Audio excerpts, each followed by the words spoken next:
Ay, magandang gabi po mga kababayan kong taga-lungsod ng Maynila. Sana po ay nasa mabuti kayong kalalagayan at malusog na pangangatawan ngayong gabi habang sama-sama tayong lumalaban dito sa ating krisis na ating kinakaharap sa ating lungsod, sa bansa at sa buong mundo. Itong coronavirus o COVID-19, mga kababayan. Ito po ang inyong lingkod at ang aming regular na update para sa ating mga tagalungsod ng Maynila sa mga nagaganap at magaganap sa lungsod. Isang maliit na kaparaanan upang nang sa ganoon na lahat ng ating mga kababayan sa lungsod hanggat maaari ay mabigyan ng tama at tiyak na impormasyon sa panahon ng ating krisis ngayon na tinatawag na pandemic. No? At nais ko pong simulan at bago po yun ay nais ko pong makisuyo sa inyo at kung hindi makalabisan please share this broadcast to your family, friends, neighbors, and community and barangays. And if I'm not asking too much also, please stay with the broadcast so that yung iba ninyong katanungan ay minsan po nasasagot na kaagad sa umpisa pa lamang ng broadcast. So if not, panoorin po natin yung buong broadcast para po lahat maliwanagan, no? At ma-update din kahit pa paano.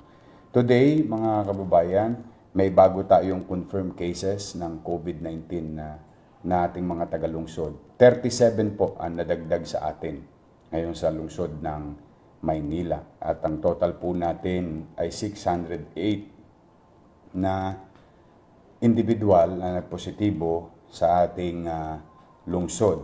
At may isa naman pong gumaling ngayong araw na ito at ang total recovered na natin ay 88 na po ang nag-recover sa atin. Salamat naman sa Diyos.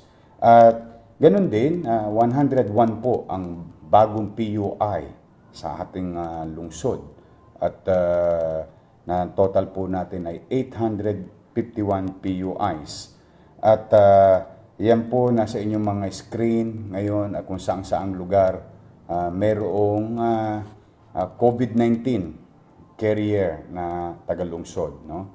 And I hope you are properly guided at konting ingat lang po at tuloy-tuloy naman ang ating swabbing, yung ginagawa nating swab. Kahapon, matatandaan ninyo, nagsimula tayo ng mass testing sa Sampaloc at kanina. Ang total po na mass testing natin using rapid antibody testing kits ay 752 na yan po ay katulong naman natin dyan ay ang ARC, no? So, sa loob lamang ng isang araw, naka 752 tayo na test.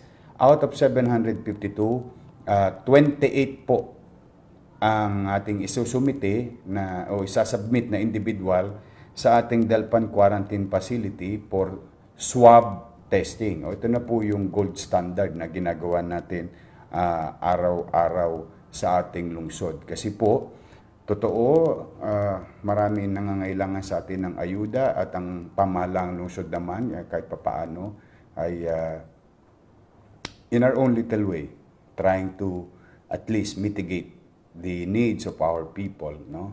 At sa maliit naming kaparaanan, basta tutuloy-tuloy lang natin yung kaya nating ayuda, pero hindi po yan ang mahalaga sa suliranin na ito. Although mahalaga yan, pero hindi yan kasing halaga ng pagkilos dapat ng pamahalaan na tugunan yung medical needs ng ating mga posibleng PUI at COVID-19 carry sila sa test swab, no? Bukod do sa rapid testing kit. At pinagpapasalamat ko po na yung ating mga kababayan sa Sampaloc ay opisyal na pong tapos ngayong gabi, alas 8. Yung ating hard lockdown ay bukas, pabalik na po kayo muli na magagamit ninyo muli yung inyong mga quarantine pass. Meron lang po akong payo. Mga kababayan, kung kayo'y gagamit ng quarantine pass sa oras na itinakda sa araw, ay sana gamitin nyo lang to sa mga makabuluhang bagay. Huwag natin gamitin ito para lumabas lang ng bahay at kung ano-ano lang ang gagawin natin at hindi naman mahalaga. Pinapayo ko sa inyo na manatili sa loob ng bahay sapagkat kayo po ay posibleng mahawa at pag kayo nahawa, tiyak po. May mga incident, tiyak na mahahawa ang inyong mga pamilya. May mga insidente dahil sa isang taong lumabas ng walang kapararakan ay nahawa niya yung kanyang pamilya. 13. So imagine niyo yun mga kababayan. Di ho ba? Kaya kailangan po talagang tiis lang. At ang virus ho talaga ngayon ay nasa kapaligiran at ang nagpaparami ay tao. So sa tao natin makukuha yung virus. Kaya the more na natin sila kinakausap, the more tayong nag-i-engage sa kanila, ay maaaring tumataas ang posibilidad na tayo ay mahawa din at makahawa din. So maraming salamat sa ating MPD, Manila Police District Director General Miranda, no? At sana ay nasa mabuti ka ng kalagayan, General Miranda, para po sa kaalaman ninyo sa kasagsagan ng implementasyon sapagkat hindi po ito madali. Ito po'y linggo ang paghahanda. At na-stress yata si General Miranda at nagkaroon siya ng pananakit ng dibdib. Hindi po siya nagka-COVID-19, ha? Hindi po siya PUI. Pero I hope nasa mabuti ka ng kalagayan, General Miranda. Please stay healthy. We need you. At nais ko rin pasalamatan ang ating pinuno ng Station 4 na si Colonel Giagi. Si Colonel John Giagi po ang siya rin pong head ng buong District 4 Police Station. No?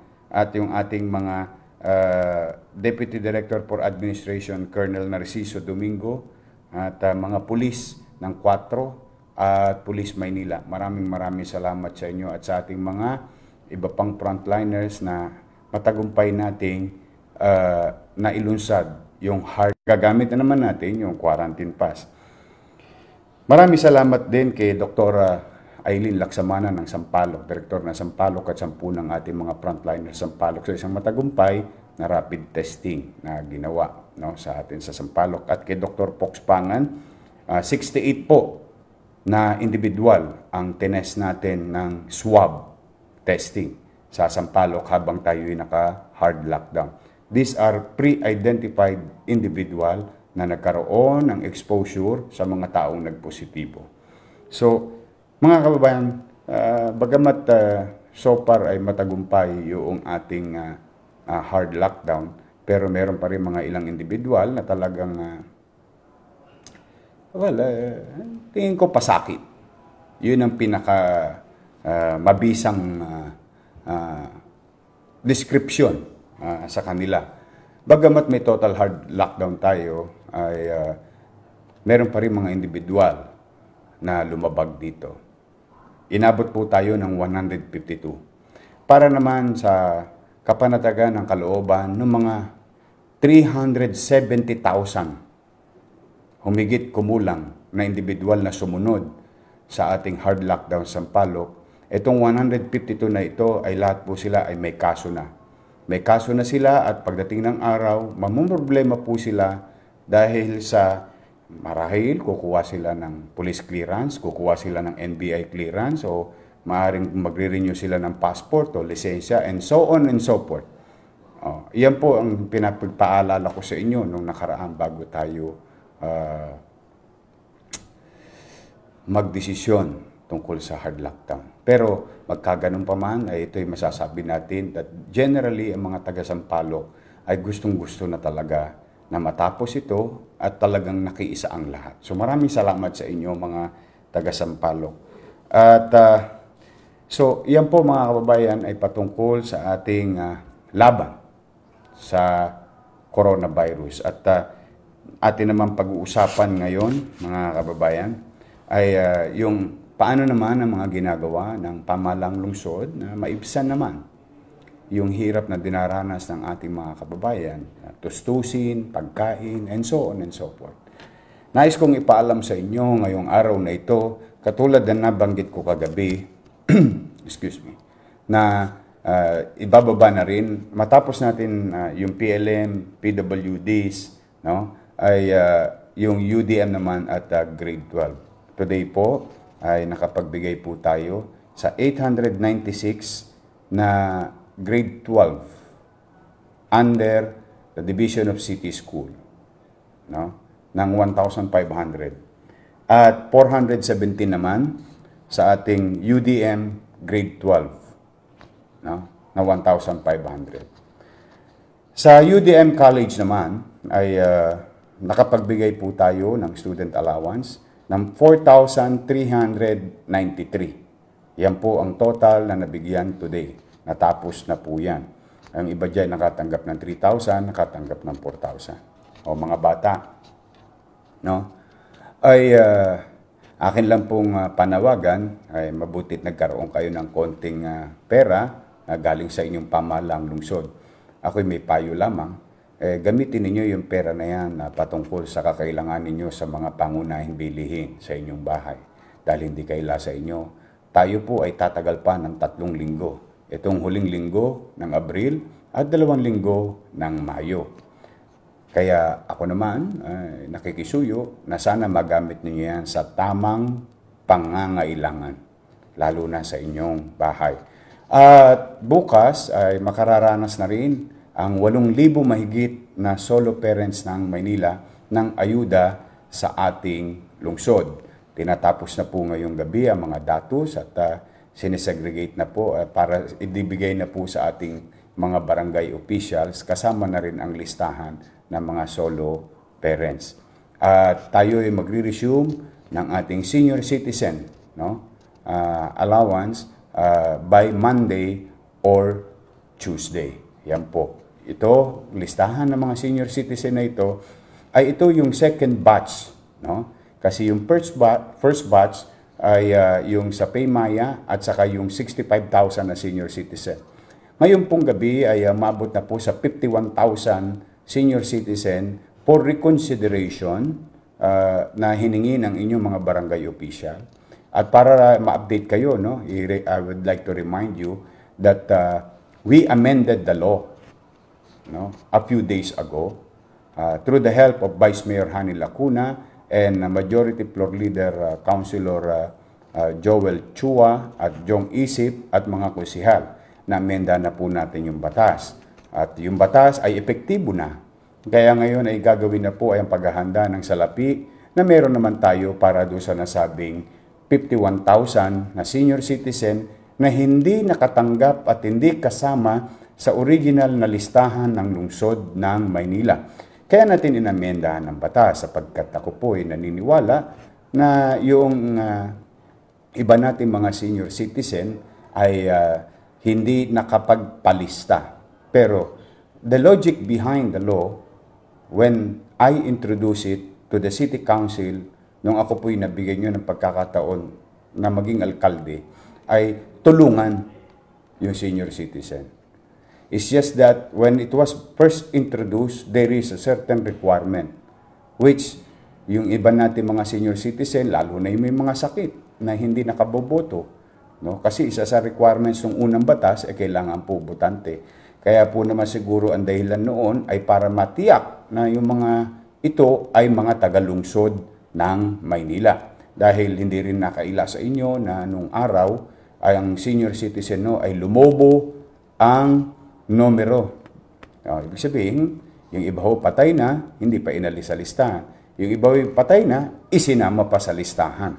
No? Kaya po, para maiwasan natin ang pang-aabuso ng mga ilang tao sa pamahalaan, ay kailangan natin linisin ang datos. At ang naging epekto niyan ay maraming mga hindi na isama. Ngayon naman po, at amended na po yung batas. So sa ating mga lolo't lola, no, mga senior citizen, umasa kayo na yung 51,000 na nirequest ng inyong mga barangay officials ay maasahan po ninyo itong darating na buong linggong ito ay makakamtan nyo na po yung konting ayudang ibinibigay ng inyong pamahalang lungsod ng Maynila. At sa atin namang mga nakatanggap na, I wish you all the best. Please take care, Lola, Lolo. Stay home, ha? Healthy and safe. No? At meron pa ako isang surprise sa inyo this week. Para naman to sa, pag yun ay tinotal natin, almost 130,000 na senior citizen. At siguro nakita nyo yung aming pagbisita sa aming warehouse. Ang UDM po ay ginagawa namin pansamantalang warehouse at nakita nyo na yung aming surprise. But after namin maibigay yung ayuda na yon, umasa po kayo na immediately we will distribute it. Ito naman ay makatutulong sa inyong pangangatawan. Mga masusustansyang inumin para sa ating mga senior citizen. So, mga bata, again, gastusin nyo na maayos yung pera. Itulong nyo sa mga magulang ninyo. Sa mga solo parents, bukas makararamdam na kayo dahil ito po ay ipamimigay na po muli at ibababa na sa inyong kani-kaniyang barangay. At lagi niyong abatan yung aming mga pinopost sa mga listahan ng barangay kung ano ang natanggap nila at ilan ang natanggap nila para sa ating mga kababayan. At para wag po kayo masyado mag-alala, mga kababayan, ito'y 3 linggo katulad ng aking commitment sa inyo na hindi namin kayo iiwan sa maliit naming kaparaanan. Lagi nyo kami magiging kaagapay sa nilalakbay nating tungo sa katagumpayan na matalo natin ang coronavirus. May mga programa pa po at halos 2 araw na po kami naghahanda simula nag-announce si Pangulong Duterte ng extension up to May 15. May mga paghahanda ng ginagawa ang inyong pamahalang lungsod sa mga ayuda, kakanin at kung ano pa ang kaya nating gawin. At yan ay mababalitaan nyo sapagkat kagabi po ay nag-realign na naman kami ng mga pera, pondo, na para magamit natin na pang-ayuda na naman. Ito'y maaaring hindi malaki, pero wag ko kayong mag-alala. Ito po ay para sa pangkalahatan. Katulad ng ginawa natin sa kakap, katulad ng ginawa natin sa bigas, at saka mga food boxes. Speaking of food boxes, ngayon po ay umabot po tayo ng halos 20,000 na pamilya ang nabigyan po natin ng food box. No? Ayan po mga kababayan. Today, April 25. So, ang total na po nabigyan natin is 450,346 families sa lungsod ng Maynila. At tuloy-tuloy pa rin po yan today, tomorrow, and the following days. No? At hindi po tayo titigil. At so going back sa plano natin, mga kababayan, sa loob ng 3 linggong nalalabi, umasa kayo sa maliit naming kaparaanan. Basta po, sasabihin ko naman sa inyo kapag nandyan na.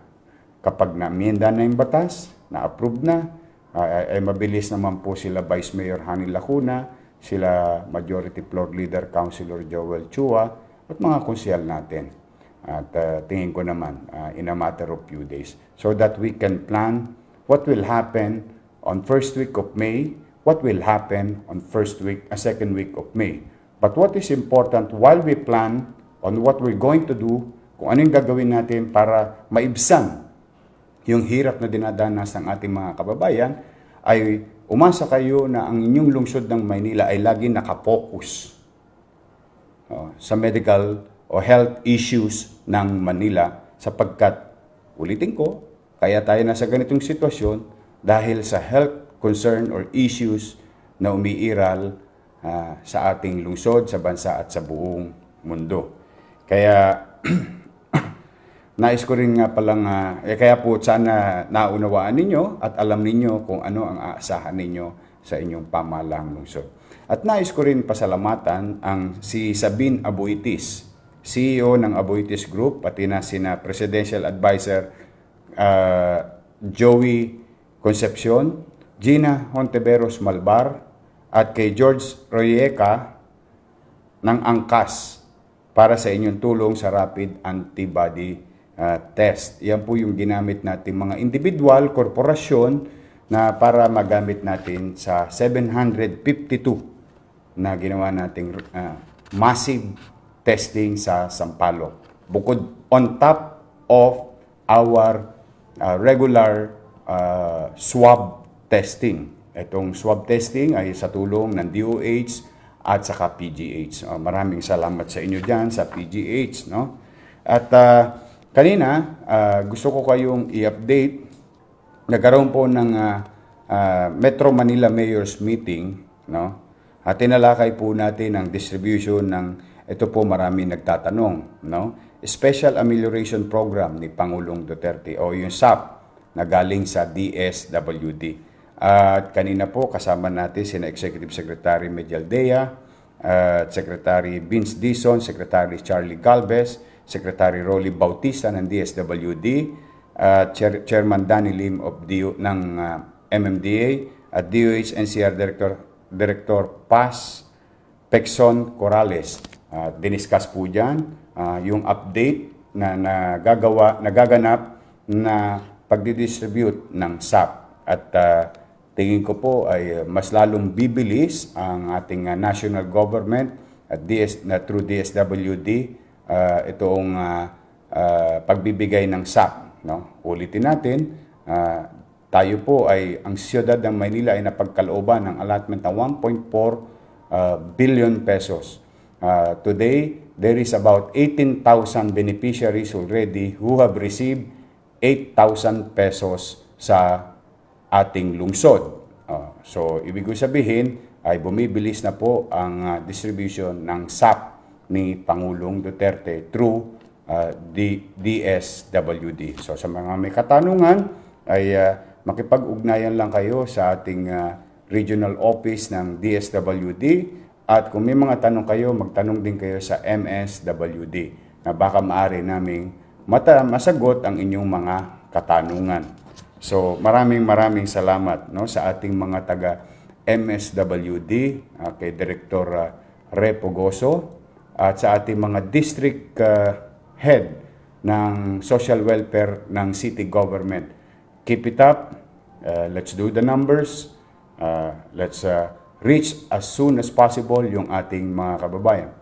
Mahirap sapagkat hindi tayo pwedeng lumabag sa ating social distancing, quarantine, and all other policies that will flatten, that will support to flatten the curve. No? Yung outbreak ay yung mga pulisiya para labanan yung outbreak, kailangan wag nating lalabagin. Kahit na minsan ninanais natin abutin sa takdang panahon ng ating mga kababayan, sapagkat lahat ng mga salapi na yan, lahat ng mga bigas na yan, lahat ng mga sardinas na yan, karne norte, and so on and so forth, baliwala po yan lahat kapag hindi tayo nagtatagumpay na labanan ang coronavirus. Kasi mangyayari po sa atin, uubusin lang natin ang salapi ng gobyerno kakabigay ng ayuda because hindi naman nagbabago ang paglago at dami ng coronavirus. Kaya mga kababayan tagalungsod, ang aking pong at least masasabi kong garantiya sa inyo, ang Maynila, nakapokus po tayo sa coronavirus. Pangalawa, nakapokus din tayo kung paano maiibsan yung hirap na dinaranas ng ating mga kababayan. Pero, may kulang ho doon. Ang kulang doon, kayo. Ano naman ang inyong maitutulong sa pamahalaan? Ako po'y may sagot. Kung kayo'y nagtatanong, ano po ba, Mayor, ang maitutulong namin sa pamahalaan? Stay home. Stay healthy. Stay safe. Yan ang tulong ninyo sa ating pamahalaan. At tulong nyo na rin sa ating mga frontliners. Nang hindi mabulunan yung ating mga frontliners sa kani-kaniyang mga pasilidad, lalo na sa ating lungsod ng Maynila. At in our own little way, today, still kahit Sabado po, ay inanap pa rin natin yung ilang estudyante at tinutulungan din ng ating pamahalang lungsod. Ito mga na-stranded na estudyante sa lungsod ng Maynila sa kani-kanilang dormitoryo in our own little way. At gusto ko lang kayo i-update, no, mga kababayan. Yung ating dalawang pasilidad na itinatag para sa mga homeless at street dwellers. no? Ay yan po itinatag para sa mga homeless at street dwellers. Para naman kahit paano maiparamdam natin sa kanila na sila ay bahagi ng lipunan. Mamamayan din. Marami sa kanila ay hindi taga Maynila. Pero okay lang po yun. Kaya pa naman natin eh. Kaya pa natin akapin. So, kahit na sila ay galing pa sa ibang syudad at pumupunta sa Maynila, dala ng may makakain sila. Tanghalian, hapunan, agahan, paliguan, and so on and so forth. Kaloob ng mga tagalungsod ng Maynila para sa ating mga nakakaawang homeless at street dwellers. Pero, mga kababayan, mas magiging mahigpit tayo sa darating na araw. Kapag sila ay naipasok na natin sa loob ng Delpan Sports Complex at San Andres Sports Complex. Nag-abiso na po ako kanina na hindi sila pwedeng payagang lumabas. Bakit po? Para po wala tayong kalituhan at sa bibig ko na po mismo ninyo marinig. No? Dahil may mga ilang individual, hindi naman pala homeless. In fact, may quarantine pass pa. Kaya pala sila, ang ginagawa nila, no? Gagamitin nila yung quarantine pass, no? Tapos papasok sa ating mga homeless at street dwellers facilities. At ibig sabihin, makakatanggap na yung pamilya nila ng ayuda sa barangay kasi may tahanan siya eh. Aabusuhin pa rin itong ano. Tapos uuwi, aalis, uuwi, aalis, uuwi. Maabilidad talaga ang Pilipino. Pero ito yung abilidad na wala sa lugar. Ang tawag ko dyan ay mga makasarili. Kaya kung bakit hindi mo masisisi na yung iba sa ugaling pagiging makasarili ay hindi nagtatagumpay sa buhay. Minsan sinisisi natin ang ibang tao tungkol sa nangyari sa buhay natin. Minsan sinisisi natin ang gobyerno tungkol sa nangyari sa buhay natin. Pero nakalimutan natin manalamin na kaya siguro kumisan kung bakit nagkakaganon ang buhay ng iba natin mga kababayan, dala na rin siguro ng kanilang mindset o pag-uugali. Pero magkaganon pa man, hindi tayo magpapagapi sa mga ilang individual na mapagsamantala at patuloy natin pairalin ng pagmamahal at pagmamalasakit. Hindi natin titigilan ng programa dahil inaabuso ng iba. Dapat ang gawin ng gobyerno ay huwag bigyan ng pagkakataon yung nag-aabuso at yung nangangailangan naman ay siyang akapin ng pamahalaan. Kaya tuloy-tuloy lang po ang ating programa sa mga homeless street dwellers. At medyo dumadami na po talaga sila sa San Andres at sa Delpan Sports Complex. So, yan po mga kababayan at ang ating update. At nais kong pasalamatan si Miss Eileen Ungcauco o Philippine Foremost Milling Corporation.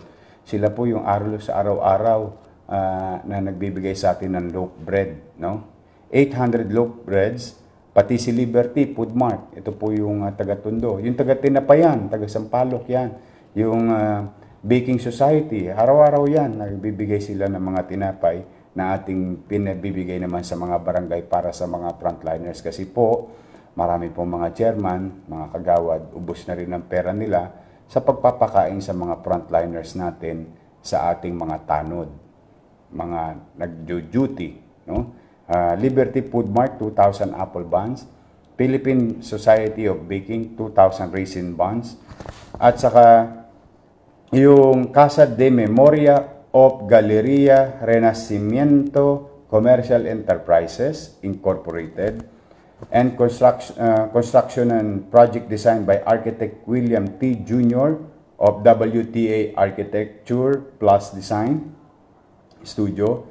Sila po ay tumulong sa ating emergency quarantine facility in Santa Ana Hospital. So maraming salamat po mga kababayan.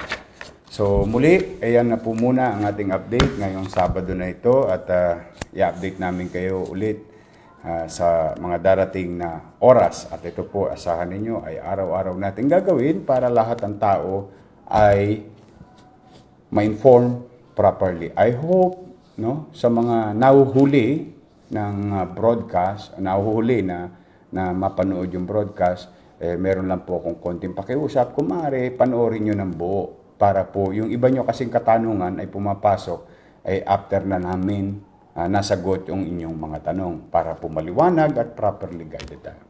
So mga kababayan, na po muna at magandang gabi sa inyo at kung di po kalabisan ngayong gabi bago tayo matulog, sama-sama nating ipanalangin. Please include them. Panalangin natin ang mga taong nagkasakit na nawahagkan sila ng kamay ng Panginoon Diyos at sila'y gumaling na. Sa ating mga frontliners, ipanalangin natin sila na sana'y manatili silang ligtas.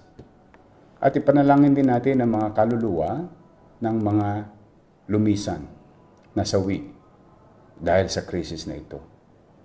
Lalo na yung mga frontliners na doctors and nurses na sumakabilang buhay dahil sila ay nahawa sa pasyente. Sa kanilang mga pamilyang naulila, ipanalangin din natin sila na bigyan sila ng katatagan ng Panginoon Diyos na suungin ang araw-araw na buhay, challenges of their life, everyday challenge in their life, na isa sa kanilang mahal sa buhay ay wala na. Panalangin din natin sila, mga kababayan. At panalangin din po natin na yung mga taong nahihirapan, sana bigyan na ng pagkakataon ng Panginoon Diyos na sila ay makaauna sa kanilang kinalalagyan at magkaroon na ng kaluwagan sa buhay.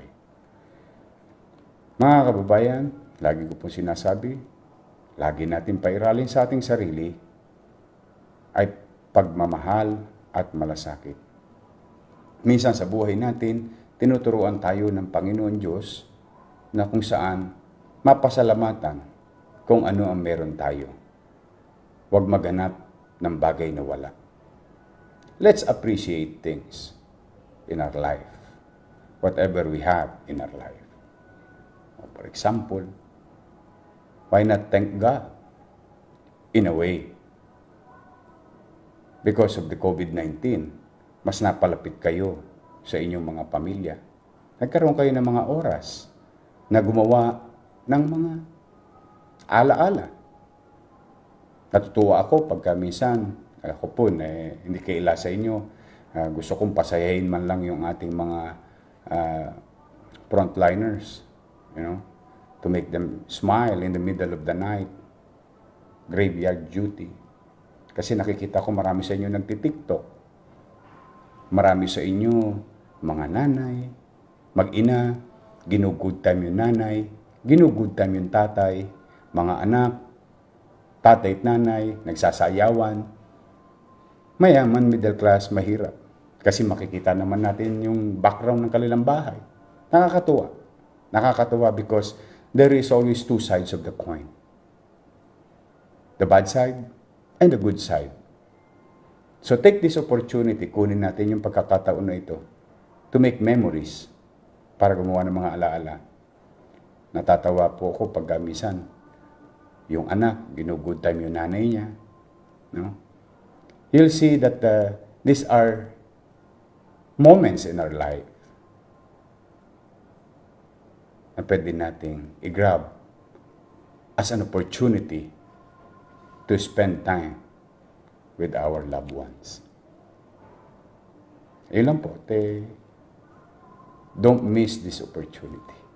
Yan po yung paalala ko sa inyo bilang ama ng lungsod ng Maynila. And looking at it differently, kaysa po hanapin natin ang mga wala, pasalamatan natin anong meron tayo.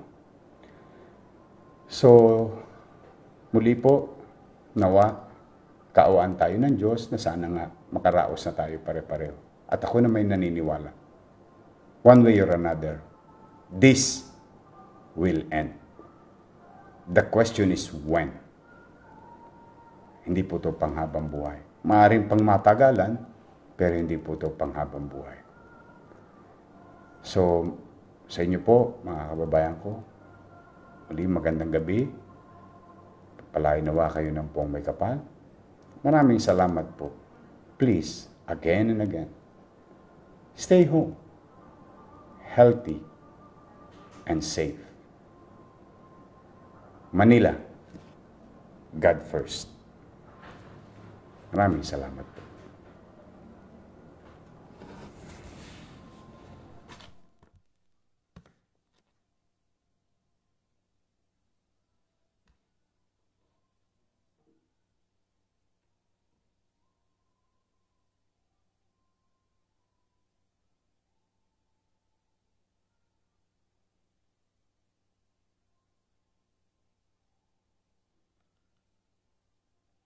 Oh, magre-record tayo ng ano, no? After this, i-prepare nyo na yung ano. Sige, after the broadcast. So how are we doing?